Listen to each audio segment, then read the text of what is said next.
नीचे एक भूतिया रहस्य और सस्पेंस से भरी कहानी प्रस्तुत है। भूतिया हवेली का रहस्य। शहर से दूर एक छोटी सी पहाड़ी पर एक पुरानी हवेली खड़ी थी।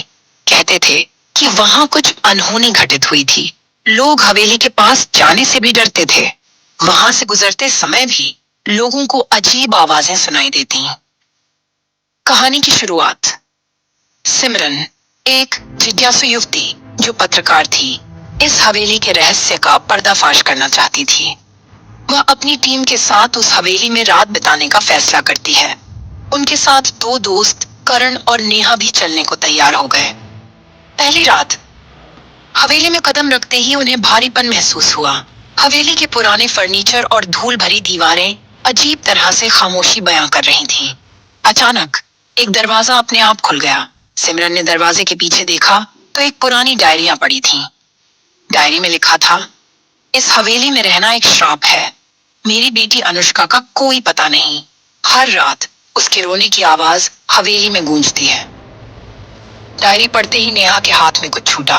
उसने कहा, यह जगह ठीक नहीं लग रही, हमें यहाँ से चलना चाहिए। लेकिन सिमरन ने ठान लिया था कि वह रहस्य सुलझाएगी। रहस्यमयी घटनाएं।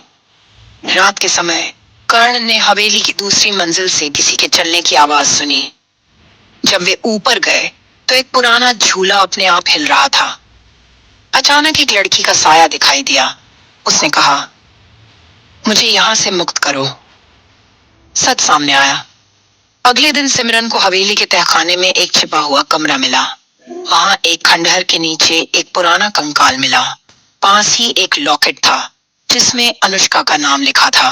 जांच करने पर पता चला कि हवेली के मालिक ने अपनी बेटी को धन के लालच में मार दिया था।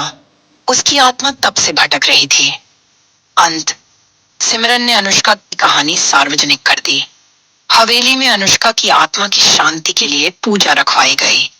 उस दिन के बाद हवेली से कोई आवाजें नहीं आईं।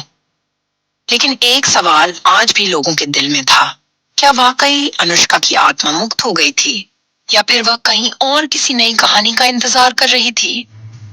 यह कहानी रहस्य, रोमांच और सिहरन से भरी हुई है।